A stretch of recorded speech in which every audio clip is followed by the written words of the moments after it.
Welcome back, everybody, to the CEVO Season 5 playoffs, I guess is what we're at. We're not at the finals. I almost said finals, and that would not have made a lick of sense. Speaking not a lick of sense, my name is Gorgon the Wonder Cow. You can catch me over at GotCowDota, as well as casting here for CEVO and over at Join Dota. I was doing ESL just before I was doing this, and jumping from like a 5,000 person cast down to like a 25 person cast. And I've got to tell you, cognitively, I'm in a much better position to be talking to 25 people than 5,000 people right now. So, it's, I'm just happy to be here, and I'm glad that you guys have stopped by and let me entertain you with these fine performers. Eggerinos versus Root Gaming, game number 2 in a best of 3. Root Gaming taking a dominating performance game 1. They're going to get the Faceless Void this time around. And I paused as though I have a co-caster, but I don't, so I have to keep talking through that space. Really, I'm just winding down. I've got like voices in my head that are casting with me, but you guys can't hear them. Basically, times are rough right now for me. All right, Viper, Tidehunter, pickup for Eggerinos, and Root Gaming is going to grab the Faceless Void and the Centaur War Runner. That's a nice little combination they got there. Centaur War Runner for the initiation, the Faceless Void for the initiation. The damage follow-up on the Faceless Void should be pretty good.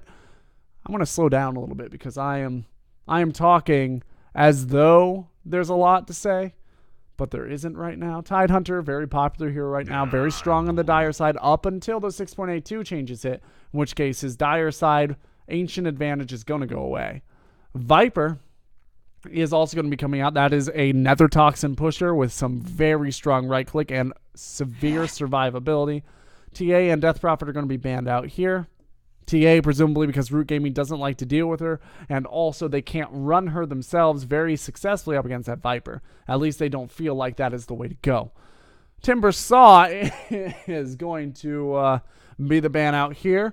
That's Tuskar. And watch, Timber Saw is going to come up, though. It's going to be the Timber Saw banner. Root Gaming is going to pick it up. That's my call. I'm sticking to it. That wasn't a mistake. I did that on purpose. You guys are watching some next level call casting coming out here. 125 left for Eggerinos.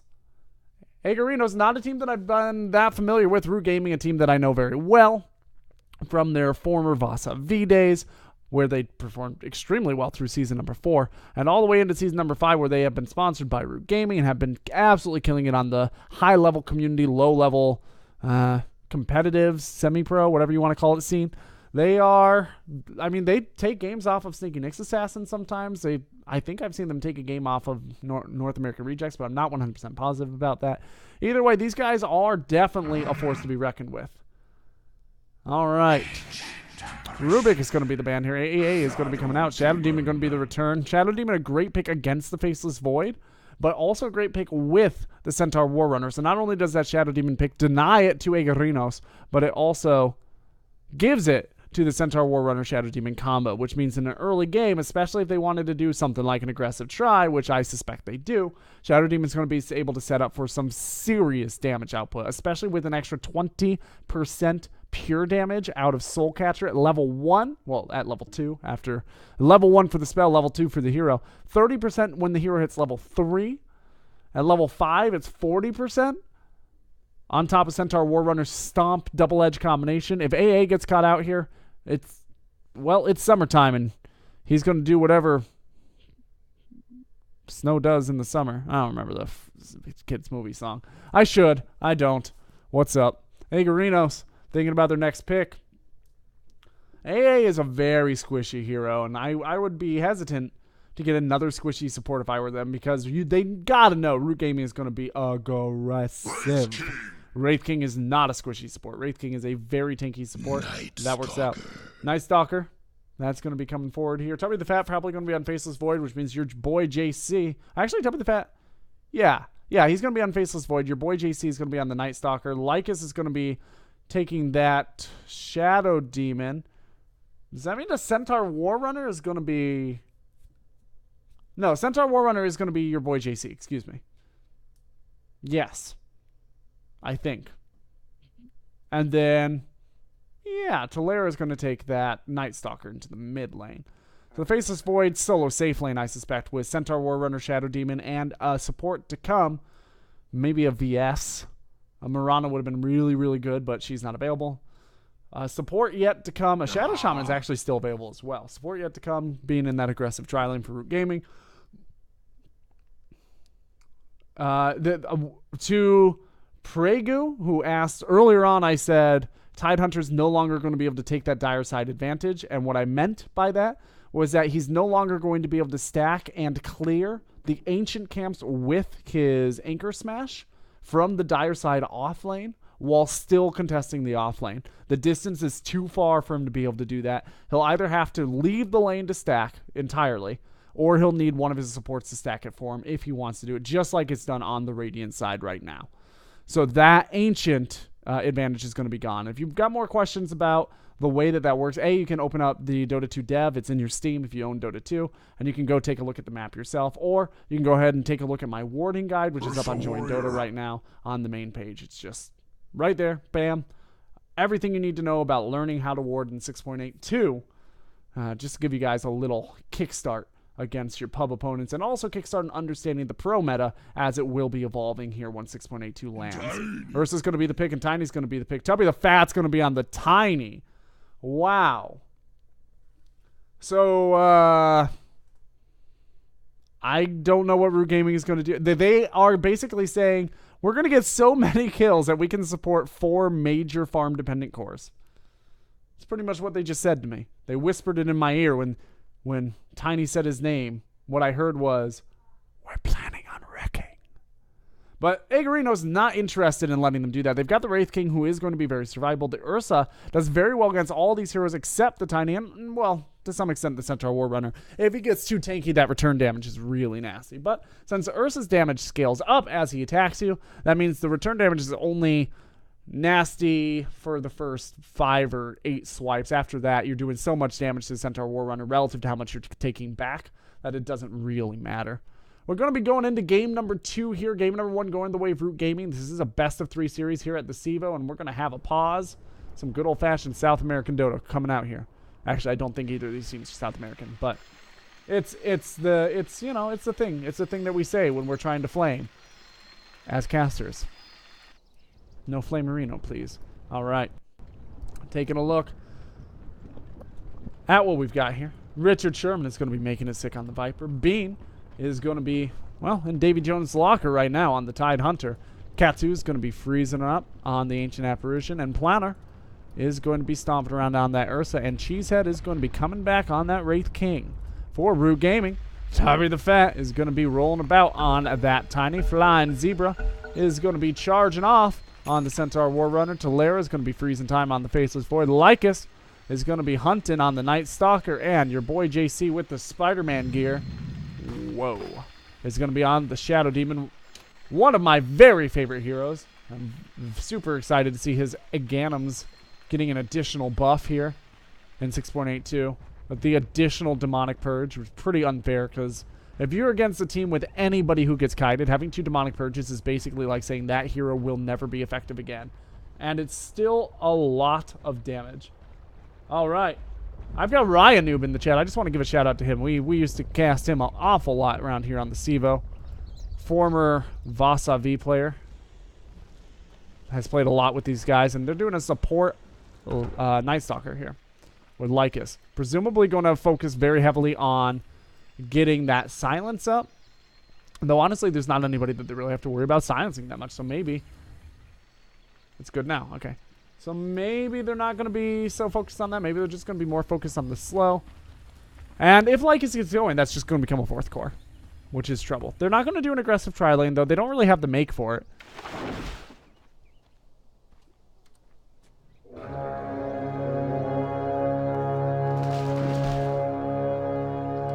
All right. I just wanted to make sure that I wasn't missing anything in the chat there. Root Gaming, not going to do... Oh, okay. Maybe they are going to rotate into this aggressive tri-lane that I'd originally called. I don't think they really do have the make for it, but... I don't know. They've got a pretty fair amount of damage output. Let's take a look. We don't see a whole lot of the Night Stalker, but... I think it's 100 damage. Yeah, it's 90 damage, so 160 at level 2. So when he hits level 3. When the Shadow Demon hits level 3, he's going to be pumping out 30% pure damage on top of whatever's coming in. And then the Centaur is going to be able to pump out 250 plus a 100 bonus, or 150. Either way, he's going to be regardless of how he decides to scale, he's going to be able to pump out, yeah, basically enough to kill almost in one burst. Well, definitely Katsu. Maybe Cheesehead. Maybe Unplaner. Katsu's sitting on top of about 500 health right now. Some warding going on here by Flying Zebra and counter warding already. These guys are ruthless. They are not going to give any little bit of advantage to their opponents until they decide to dive. MIA is being called the cheeky way. Oh boy, Green is pinging this like crazy, and Richard Sherman is going to have to back out. And your boy JC wants them to head on back. Meanwhile, Tubby is solo farming in that mid lane. Tolera doing a pretty good job down here in the bottom lane on the Faceless Void. Top of the last hits so far. Flying Zebra does have the disruption available, but it would be pretty bold of them to try to get the kill right now. But if she said it's just going to walk into it, they can definitely do it. That is an unnecessary opening. Yeah, that actually gave them more opportunity to respond. He should have just opened up with some auto attack, and then as he tried to retreat, hit that so that your boy JC could be more in position. I say because it's easy for me to make those calls, I'm not playing. When I actually play, I literally sit in the lane and go to my team, hey, I shouldn't be where I am, guys. I'm probably going to die in 14 seconds, and then I feed. But, you know, creeps are tasty. Tolera is being very aggressive on Bean. Bean is going to be able to take away some of his attack damage and minimize that. Oh, your boy JC's coming in for the stun. AA is going to have to back out. There's going to be a double edge to follow, presumably. A lot of damage. Yep, there's that double edge. Flying Zebra will be going down for the trade, but the first blood going the way of Group Gaming is well worth the cost. If your boy JC goes down, however, maybe not as much worth the cost anymore. Ursa is going to get a double kill. Not a hero that you want to give an early start to, especially if he is going to go in for that fast Blink Dagger. Also, Tubby seems to have been forced out of lane in some way. One way or the other. Where is he? Oh, he's gone down bottom for Bean. Ooh, he's going to go down. Not forced out of lane, rotating. It's called rotating. Pubs, pay attention. That's how you play mid. He's got a double damage rune, which never hurts, and a bottle full up. He's going to take as many of these last hits as he damn well pleases. And then he's going to TP on back mid. Ooh, the TP coming out back into lane. And there we go. He's going to go on back mid, hitting his bottle all the way home. Bean is going to saunter on in with the swagger of a defeated man. And Katsu, meanwhile, in the top lane, is getting some of his mana back after that engagement. And that is a sign that they either think this is going to be so aggressive that they absolutely need AA to have full mana, or they're going to try and get a kill. And I suspect it's going to be that they're going to try to get a kill, but they can't do it while the wave equilibrium is so far forward. Centaur Warrunner has rotated and is going to get a kill in the mid lane. In the bottom lane, no action. Don't know why I clicked there. Centaur is healing up as he returns to the top lane where they know there's no vision. And he's blotting out the minimap with his crazy spastic drawings. His new age art, man. New age art. Dadaism never made sense to me. Alright. Cheesehead probably didn't just see him, actually, because the nighttime vision unfortunately landed right at this time. And now he sees him. The Soul Catcher is down. That is only level 1, though. 20% bonus damage is quite a bit. Your boy JC coming in after the A, and now he's going to move it on to Cheesehead. Cheesehead, who has thrown out the stun on the Flying Zebra. Flying Zebra is going to try to walk away. Meanwhile, Lycus is being torn apart. Nice stun going on to Endplaner, preventing him from getting that kill on Lycus. However, the Wraith Fire Blast is there with some residual damage. One more auto attack is going to give Cheesehead that a kill. And now your boy JC is probably going to be frozen in places. He has stayed the fight just a little bit too long. Flying Zebra standing inside the slow. And, oh, another slow to follow up. And your boy JC trying to suicide. Doesn't quite get it. The AA gets the kill, but he did manage to take a kill on the Wraith King. All things said and done, the smoke settles 5-4 in favor of Root Gaming. Experience is negligible. Gold is less than 1,000 in the lead of Root Gaming. A nice combo here, but AA is going to come in and save along with the bottle. And boy, Sherman is going to kill Lycus. Well, that went wrong really fast, says Tubby the Fat as he goes. Yeah, anybody who's wondering what is happening with this draft, join the club, man. Join the club. Flying Zebra, your boy JC. So, where's Lycus? I forget. There he is. Yeah, he is playing a support. He has 1 level of Hunter in the Dark. Hunter in the Night. Tubby's just going to come in here. There's the soul.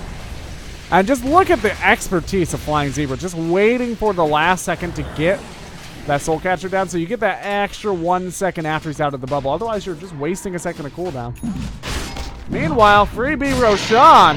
That's a trade they're willing to make. Viper for an Aegis? Yes, please. All day, every day. Please, sir, may I have some more?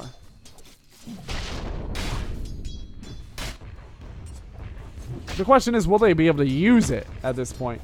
Because Egg still seems like they are playing Dota, whereas Root Gaming seems like they are playing I hate you and I'm going to kill you. I hate you, I'm going to kill you. Oh, by the way, I hate you, I'm going to kill you. It's a less friendly game. Valera is going to go and use his wand. He gets a nice 2-man Chronosphere, and he's going to have to back out because of that. And now he's going to come back in with no help whatsoever. They're actually going to get the kill. Double damage rune on W the Fat helps to clean that up. AA is now going to be moved on. He's just got to turn this around if he wants to make anything happen. He's being moved on. No stun yet for Tubby. 1 second. He's got it. That's a kill. Toss is up. Oh! Oh! Katsu! Oh, nice. Tolera getting down to 35.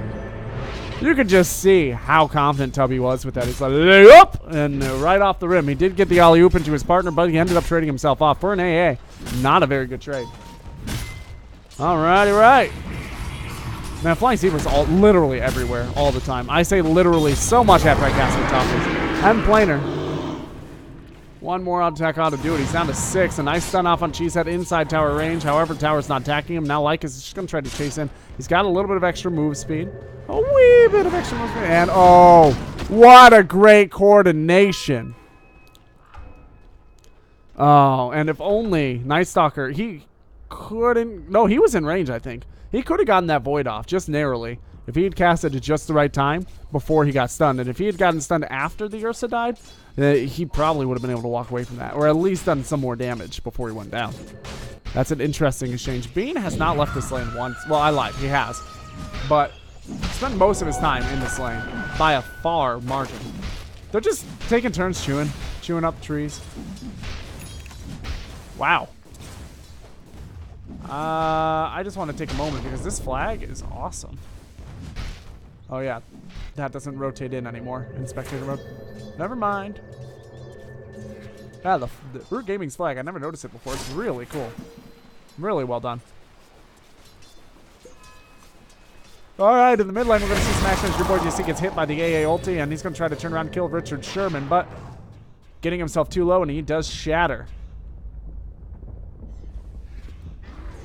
Mr. Ricardo coming in. That extra attack damage granted to him by the AA. He's got to get rid of that if he's thinking about doing some tower damage, because if he doesn't get rid of it, then his attack speed is going to be slowed as he tries to attack down the tower. 8-8.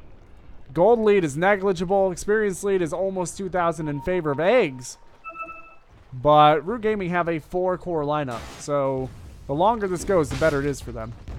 Also, once Tiny starts to get his Craggy Exterior, Ursa's going to have a lot of trouble dealing with him. And that's just the honest to God truth. Flying Zebra has been such a playmaker this game, as always. And he is now in the top lane, looking to get some more blood on his hands. Maybe not. This game has become very casual very fast. It went from aggressive bloodbath PvP to sandboxing and developer mode. Hopefully something happens soon before I fall asleep, because I love Root Gaming and I love their aggression, but they promised me a hell of a series. And I've seen nearly 2 whole minutes without a kill now. Just not acceptable, guys. Go kill something. Flying Zebra, what are you doing? Just go disrupt something. They'll follow up. That's bad advice. I'm giving him bad advice. But whatever the case. Bane's still in this bottom lane trying to get the Blink Dagger up, and he's still 1,000 gold away. He's not doing that well in a one-on-one 10 minutes. He should probably be very close to that Blink Dagger, if not have it up already. But remember, this is, you know, high-level community play. This is not professional play, and sometimes even I have trouble remembering that. I'm going to switch over to our net worth as we have crossed the 10-minute mark. This great fire blast going to jump in flying. Zero tries to disrupt himself. He's not going to be able to. Meanwhile, Tubby the Fat is going to get himself a kill, and then he's going to go down. That Zen Garden right there, that used to be Tubby the Fat. We hardly knew ye.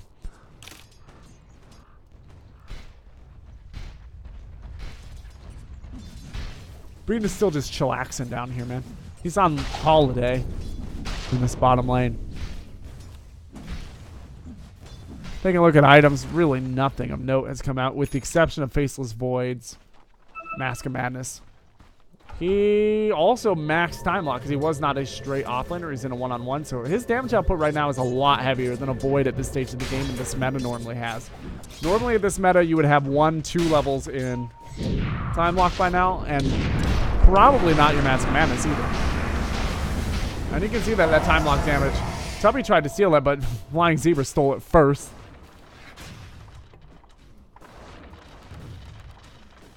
And Richard Sherman is literally just sitting here. Ursa's going to grab himself a kill, and he was probably watching that. He was watching that while I was watching him watch that instead of watching that, which was the more exciting thing.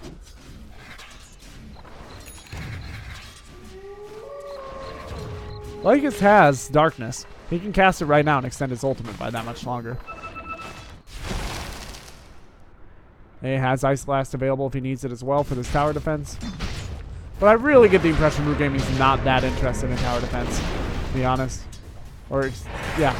They're not that interested in towers at all. They're just using the tower as a mechanism. Yep, for getting some poor sucker fool. Somebody to come on down. And get wrecked. Tubby. One more little bit of damage, and yep, there's the Void. Or, excuse me, the Void spell, not this Void hero. Void hero is still down here. This is him right there, in case you didn't know.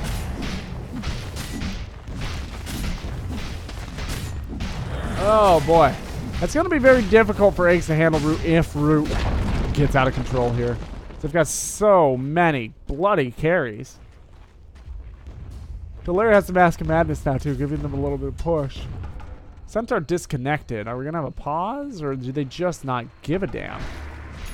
Your boy JC is... Yeah, Katsu wondering the same thing I am. Oh, he's back. Carry on, Talera, not that interested in the pause.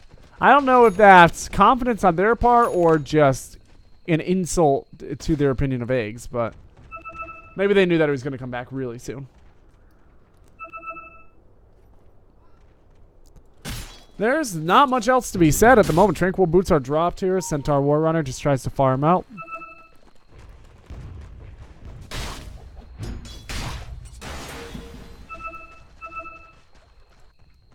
Oh boy. Tubby the Fat has gone for a blink build, by the way, not a push build. Further enticing his team into... Oh, wow. Nice hiding spot. He blinked in here, and he can't be seen. Tubby knows that he's got to be somewhere nearby, though. Now, Ursa's going to blink out as Tubby blinks out. They're just playing the old dance as old as time.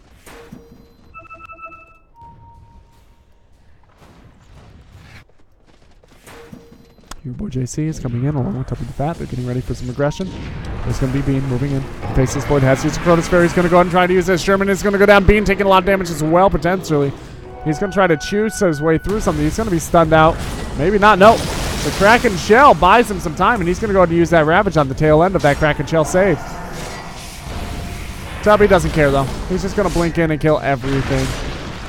No big deal. Oh, the Aegis is here, but Tubby doesn't care once again. He's going to wait. He's got the toss, so... Oh, Endplaner, you got to watch out, bud. There's the toss, and yep.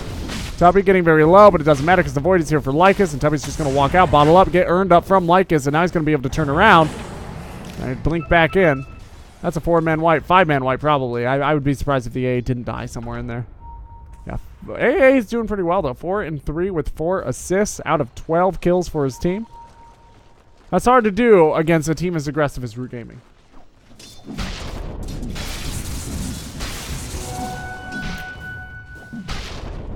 And Tolera moving in toward this tier 2 tower in the bottom lane. Meanwhile, Tubby does not care. 2-on-1. Now it's fair, he says. He's got a haste rune, so You know, it's not running away. It's a tactical retreat. It's fine. Don't judge me, guys. Don't judge me. A lot of pinging going on here.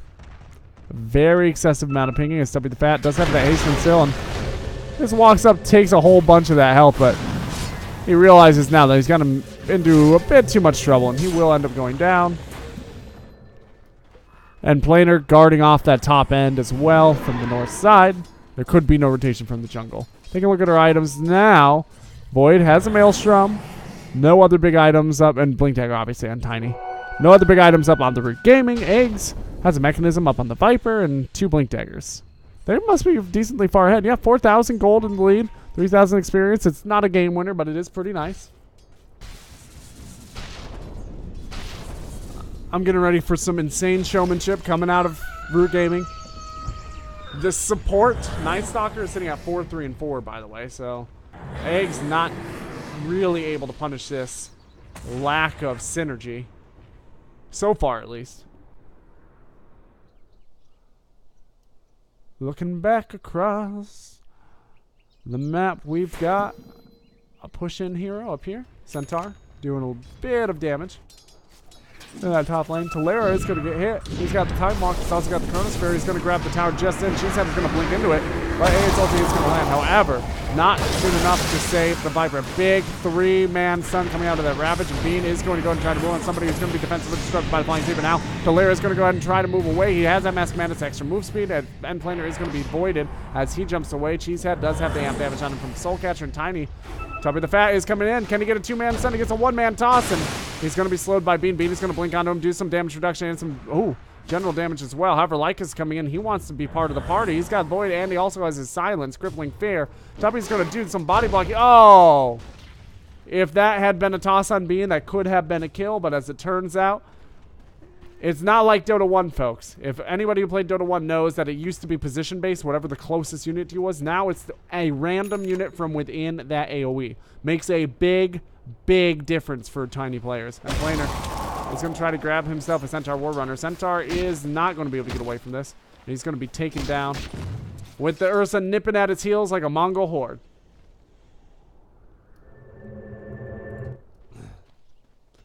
We're gaming.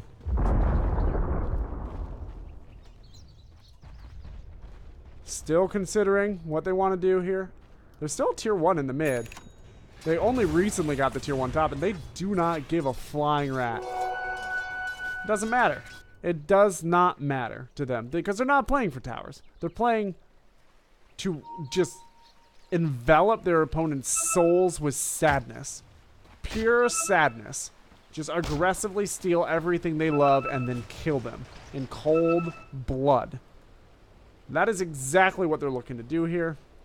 As Talera is rotating in. He's got Chronosphere up, so why the heck not?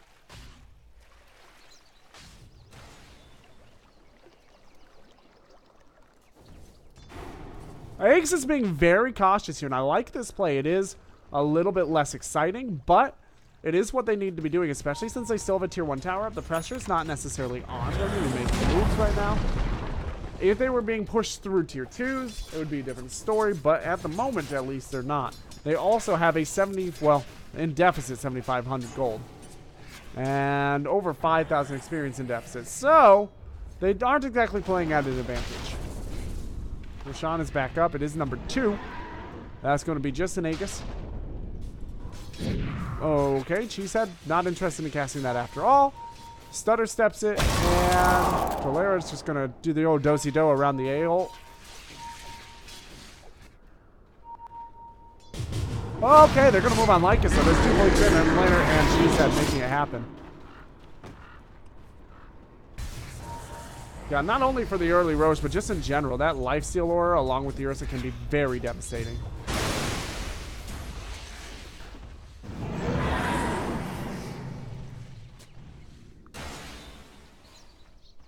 Ugh.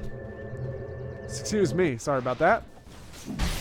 Talera is coming back to the old farm arena. He's got a BKB recipe. Only needs 600 more, 500 more, excuse me, for that full BKB. And the eggs are doubling down onto this Roshan strategy. They gave them a bit of an edge the first time. They're hoping to make it happen again. Meanwhile, Tubby Gonna find himself a bean and plant and make a beanstalk.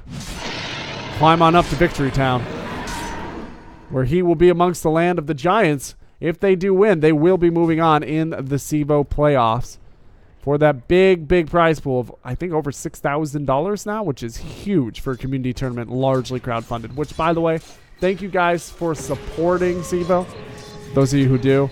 CEVO ticket right now will still get you lots of games on the playoffs and finals.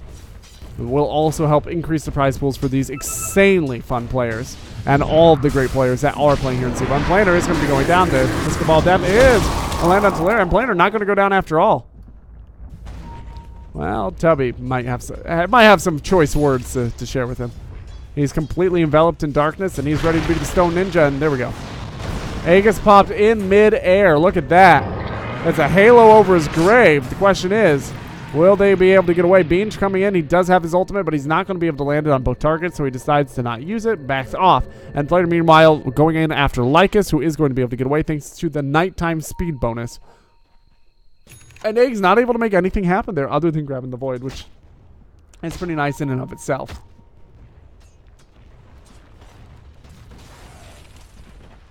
Yeah, Ryan Noob correctly pointing out that I am obsessed with nuance changes between Dota 1 and Dota 2, specifically with Tiny.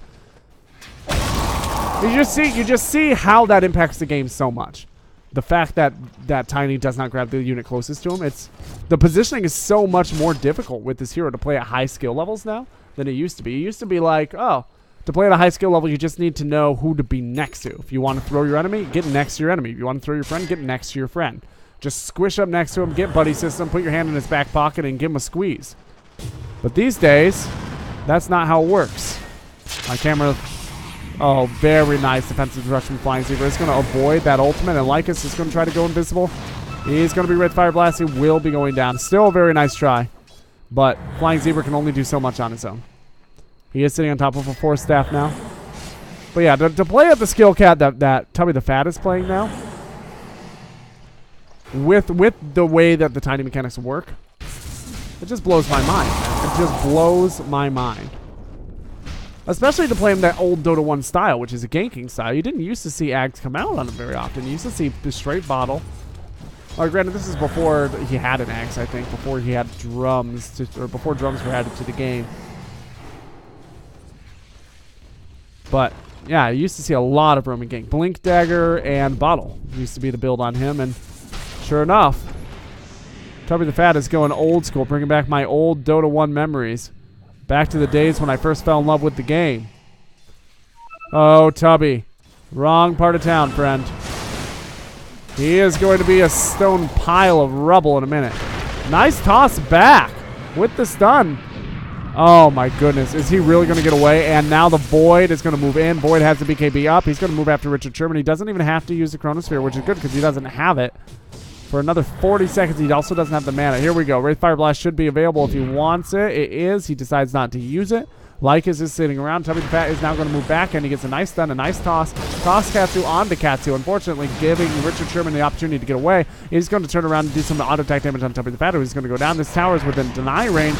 It will not be denied. It will be destroyed by the Viper. More salt on the wound. Talera is going to go ahead and try to get away. That is not a disjointing move, but at least got himself out of harm's way before the Wraith Fire Blast landed. Lycus is going to use a very well-timed TP to get the hell out of there. And that's an engagement that Eggs can feel pretty good about. Especially playing from so far behind. If they continue to make engagements like that, they could make this a nice long game, reach a healthy life, and maybe take a victory. It's going to take a lot more great play out of them to reach that level, though. Oh, Richard Sherman. Just doing a little bit of that old self-stack. What did he get? Dragons, I bet. I bet it's dragons. Oh, look at that. So good. This caster is unbelievable, guys. Boots of Travel up on your boy JC. Taking a look at the rest of the items here. Flying Zebra's got a nothing for a very long time. Yasha is almost done on your boy JC, so he's not going for a tanky build at all. He's got that extra armor, but that doesn't really help him with the return too much. I guess it does a little bit. Not usually what you expect the route to be, though.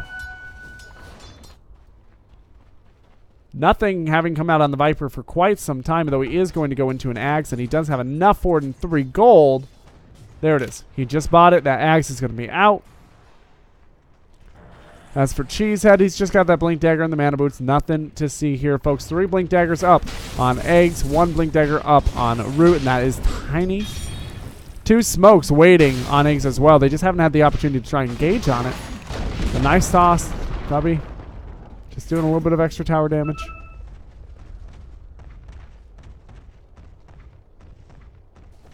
And they're just going to saunter themselves away. A nice leisurely stroll. And he's going to blink off. Eggs just seems to have given up hope. They're not leaving their base at all. It's like they got broke up with after a long relationship. They're just in the fetal position in bed. They got to get out and do something. They're only 5 kills down. They're a huge gold deficit down, but that's mostly from towers. And it will continue to grow from creep gold if these guys do not buckle down, get out, and make something happen. I know it's hard. I know it's scary, but the real world is like that sometimes, Eggs. You just got to go do it. Like it's being thrown all the way over just for some cheesy cheese time. Your boy JC is individually enough to scare away Eggs just because they know that Root Gaming will probably respond to help out their teammate. It's the threat of the teammates. It's not even the teammates themselves. This Night Stalker is sitting at 5, 5, and 7 as a support, and he's going into an Ags as well. So nighttime uninterrupted vision. Yeah, that's basically the keeper of the night, I guess. All right, Cheesehead is going to be going down here to Talera. He does have his ultimate. Talera's going to pop his BKB to try and get away. I missed the Ravage down here, but it did only hit 1 hero. There's going to be defensive disruption coming out of the Shadow Demon now. Lycus is trying to get away. He will end up going down to the Ursa. There's going to be Cyclone up on the Ursa. He's always the fast trying to move away as well. Richard Sherman on his tail. He's going to try to bottom himself up, so the Centaur is going to use his ultimate. Flying Zebra coming in. There's going to be some scouting coming out from the Centaur, or from the Shadow Demon. Meanwhile, Lycus is giving them a good old runaround on that Faceless Void. And Tubby just waiting. They think Tubby is gone, and he is not. He wants to move, but he's got to make sure it's safe first. He's going to have to hide from Richard Sherman. He does have a ward up. Pretty nearby. That's not his ward over there. It's his ward up here. Well, Tubby's still thinking about moving in, regardless of what happens. Okay, Flying Zebra is going to go down here. And now Tubby can't possibly be thinking about going in, right? No, he's hanging out. He's still thinking about it.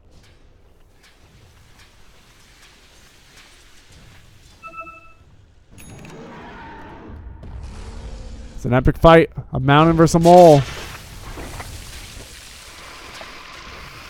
Tubby is just taking so much damage. Ursa can't really do too much to him. He's waiting for his combo. There's the stun. It will not hit the Ursa, and he will be going down. 28-25 in favor of Root Gaming, who are over 10,000 gold in the lead at this 28-40 mark. They are also about 3,000 experience in the lead. Here they are playing Radiant side. Roshan should be back up in about 3 minutes.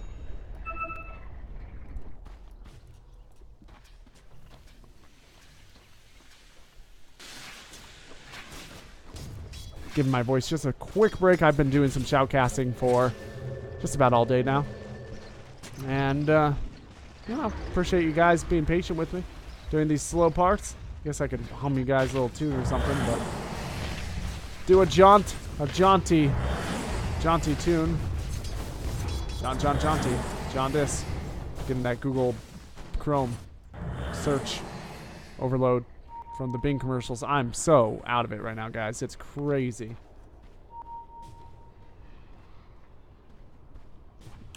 All right. Shadow Demon now sitting on top of a Yules and a Force Staff and Tranquils. And he is the 5 spot on this team. Both in terms of farm and in terms of traditional position. Basher is up on the Ursa. That's going to be a little bit of trouble going the way of Root Gaming. If they do get caught out by that Ursa, they are not going to be able to get away. Yeah, so for anybody who is just joining, I do see that there is some confusion in the chat. This is a 4-position Night Stalker.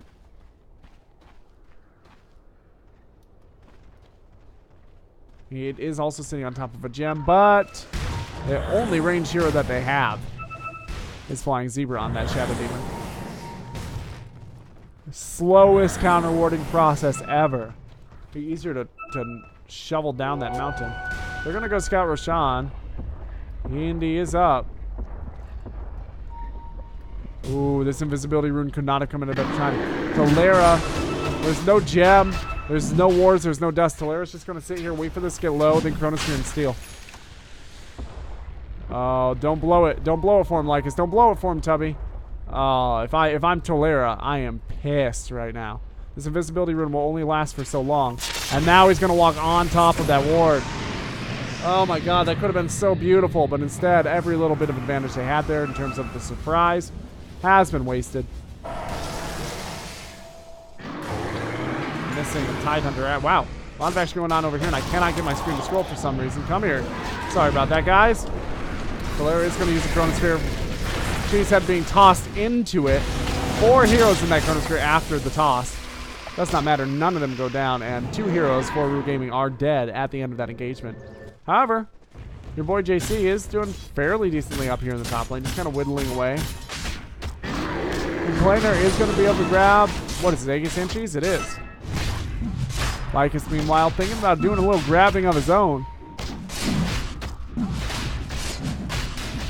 Richard Sherman says, no way. Tubby Fat says, yes way. Comes in with his full lags. Sherman going to ult from the high ground. Tubby just attacks so slow right now. He will end up going down. Tubby being a little bit too aggressive. Jumping into 4 might be a bit beyond his skill level. At a certain point, it's not about skill level, and it's just about realistic possibilities.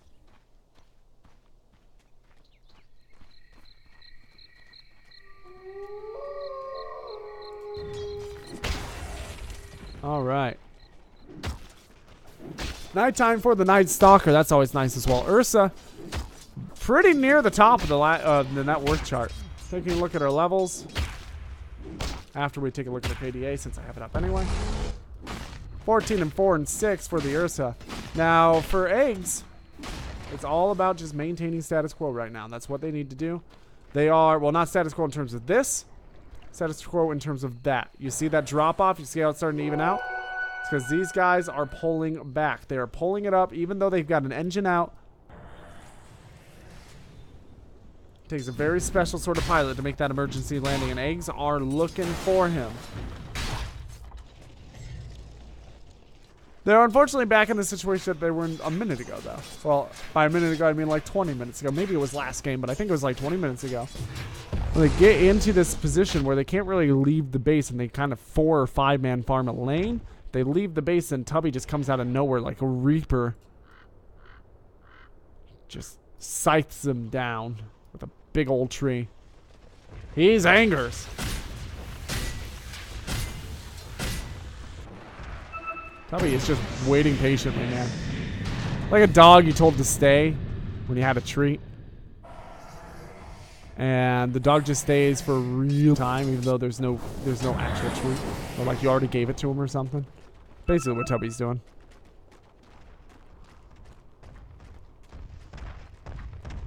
Used to Tubby the Fat moving in for some, and just look at this tower fall apart. 1, 2 hits, and then the blink out. They can rat this if they want. They've got the materials for it. Tubby is just going to wait in this lane. Centaur ulti, and there's some flash farming coming out from Tubby.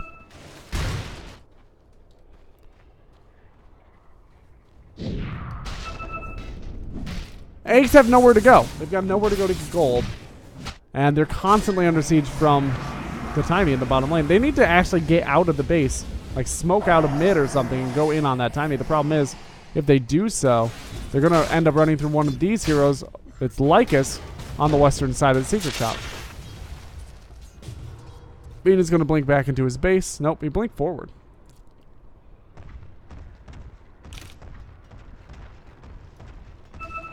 All right. They're just looking for any opportunity to take this high ground. And for now, they're happy to be patient and just kind of slow push it. Bean not willing to charge up high ground here, but M-Planner is. He's going to move on Lycus. Tubby Fat is waiting, though. There's a BKB, so he has got to be very careful. And Tubby is going to go ahead and grab that Tide. Knocking him down, taking the Aegis. Tide is going to be back. He does have a Ravage as well. And Planer's trying to move out to Flying Zebra. Flying Zebra will go down. Tubby is trying to move in to try and help Lycus. There's going to be the stun coming out. She's at the Wraith Fire Blast doing the damage, getting the stun for End Planer to come in and mop up the job. Meanwhile, in the top lane, their tier 1 tower is under siege. The catapult doing a little bitty bit of damage, and it is just being whittled down to nothing. Soon it won't be standing at all.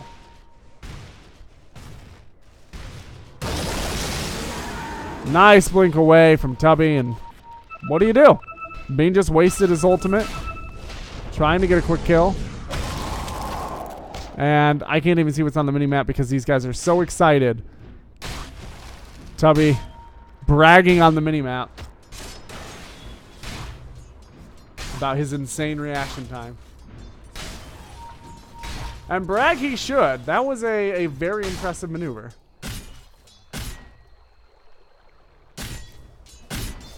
Alright, how to take high ground if you're Root Gaming. First of all, get your boy JC more help.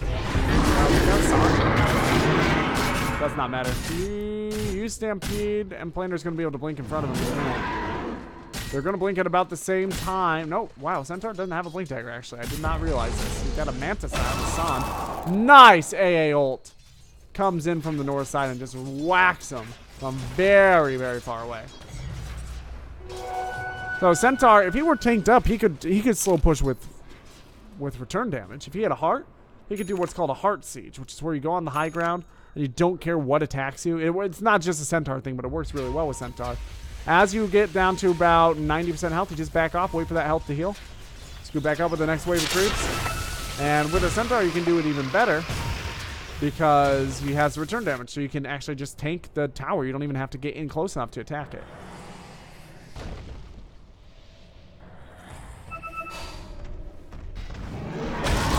Ulti is going to land on Talero, who's going to be forced back. Meanwhile, there's going to be a blink in, and Tubby once again just getting away.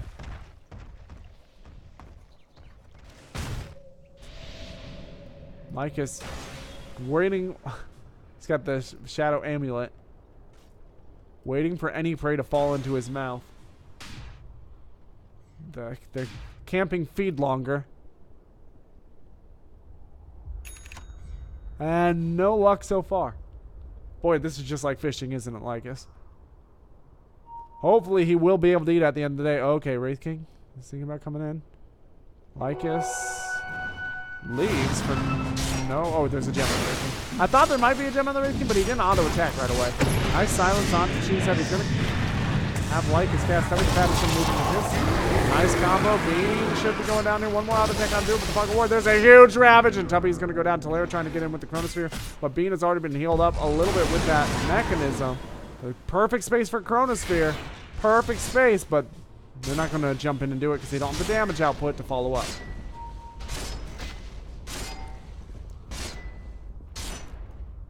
Gold is slowly eking its way back into the, well, out of the disfavor of eggs, who are still sitting on cheese on the Ursa as well.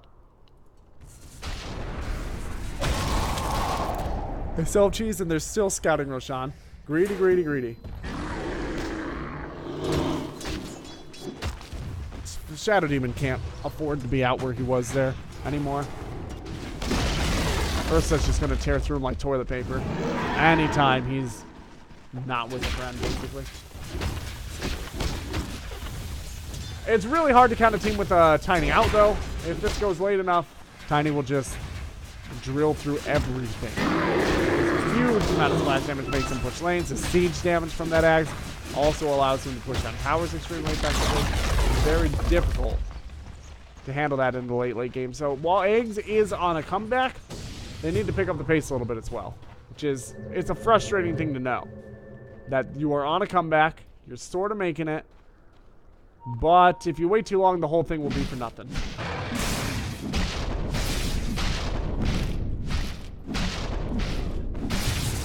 Aegis is going to be back on Roshan in 220.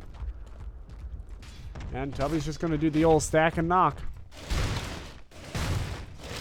He's got 1,600 gold, so he's got to buy back ore. A good chunk toward his next item.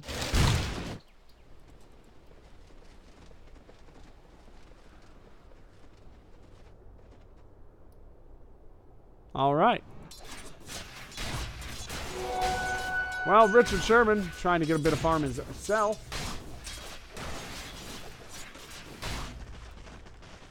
Root just continuing to stay back. Presumably that means that they're waiting on an item for somebody. Maybe the Shadow Blade on the Night Stalker, or more than likely something to come up on the Tiny.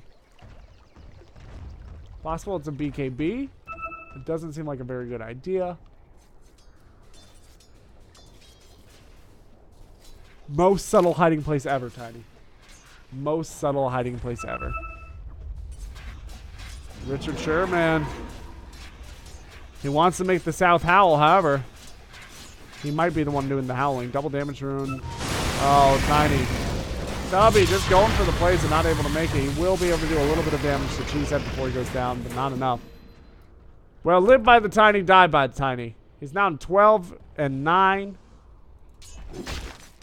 Stubby the Fat. He's a great player. He's a very big playmaker, but now, this is the trade-off you make when you have somebody like that on your team. Sometimes they do really well in a game for a little while and then just completely fall apart, trying to make plays that they really have no business investigating.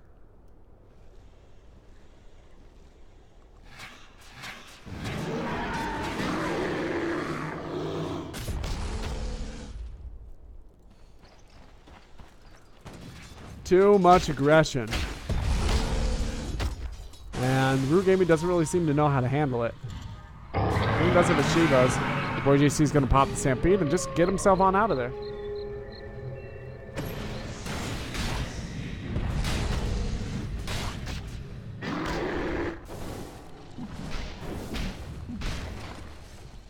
Tolera, Flying Zebra, thinking about pushing down into this mid lane. They're going to be met up.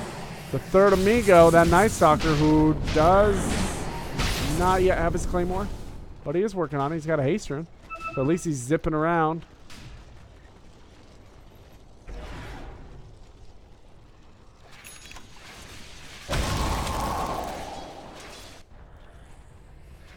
Well, Bean, my goodness. This game is looking like it's going to be going pretty late. Neither team making any moves toward going toward that finish line.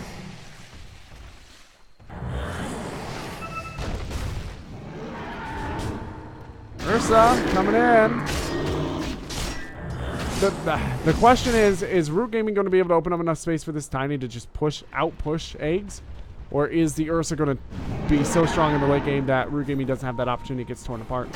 Tiny on his own is not going to be enough to win this game, especially if he keeps jumping in.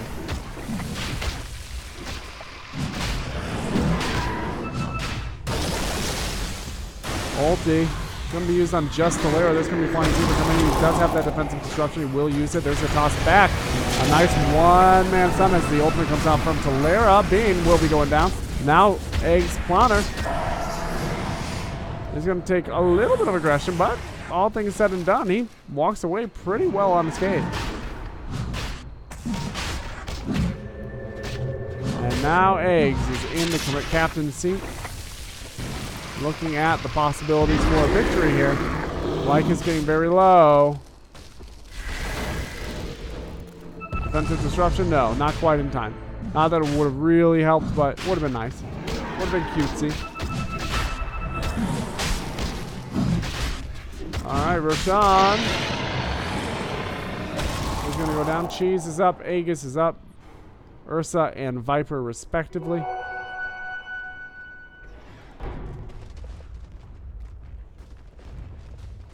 And Centaur is doing that thing he does.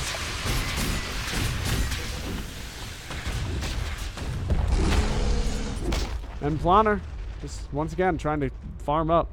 He's got a Sheeper, a BKB, Cheese, Blink Dagger. Yeah, he could get Travs, but that's it. He's maxed, man.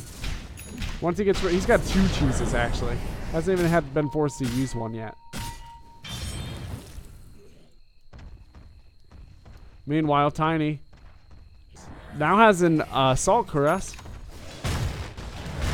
Look at that splash damage. Tiny can free farm like a mofo. Even Flying Zebra getting in on the action. He's going to go for an Ags. I think that's a pretty decent call up against the Ursa. Having 2 of those Demonic Purges will keep him pretty much from being able to get anywhere near his allies.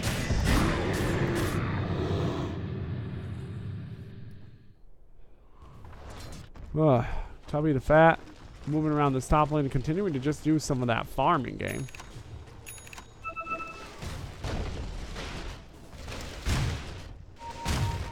Some pings going out. Once again, neither team really wanting to be that aggressive in this moment. Lycus is invisible. What does that mean? Does it mean, yeah, he does have the Shadow Blade finish. Cheesehead coming around and doing a bit of the force. Lycus will run away. All outer tier towers are now down for Root Gaming. All they have left is breaking high ground. And they have one side barren. There's going to be the Stampede. As an action happens, Bean is going to go to use that Sheepus, but not the ultimate. Richard Sherman is going to try to kill Lycus. Lycus is going to be sheeped out, and he should be going down here. Trouble imagine him not getting wrecked through.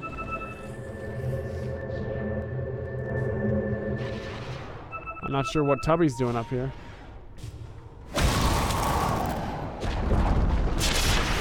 Alright, there's the toss. Avalanche combo. He's doing a fair amount of damage with this as well, but with the base level damage that he has, he's up against that Viper. It's just not enough.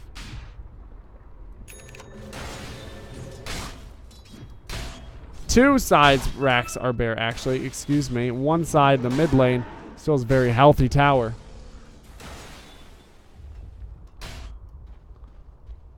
And Talera is continuing to just farm.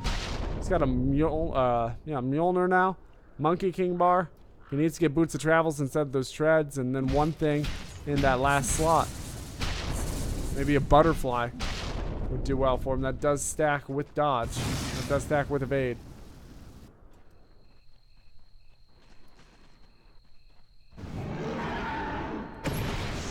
Meanwhile, Eggs are thinking about doing something similar. They're going to be moving up onto this high ground, at least trying to. There we go. Void is up in the top lane, so he's not going to be close to save it. Lycus throwing out that science, but oh, there we go. There's the Chronos Storm. 1, 2 heroes in, and end planer is going to get very low, but the question is he going to be dead? No, he's not. I mean, he has the BKB. He also has himself two chooses. No, he used one. Nice grab by Eggs. They are being moved around on by Lycus. I just don't know what he could possibly do here. Wow, that's spiteful.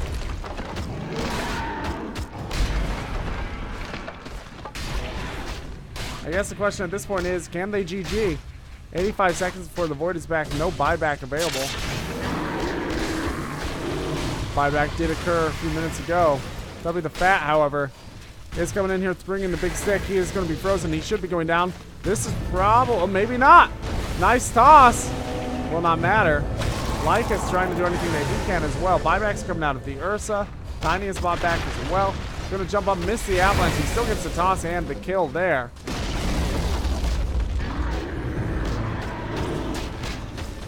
More buybacks as the Void comes, or the Tidehunter comes up. Void's still down for 49 seconds. Same with Lycus. And Tubby, after refilling himself, is going to come back into the fray. Your boy JC doing everything he can as well. Tiny is not here. Defensive disruption goes out from Flying Zebra onto him. Tiny's going to come in, throw out that avalanche, there's the toss as well. Richardo taking a lot of damage. One more hit will ought to do it. He will be going down.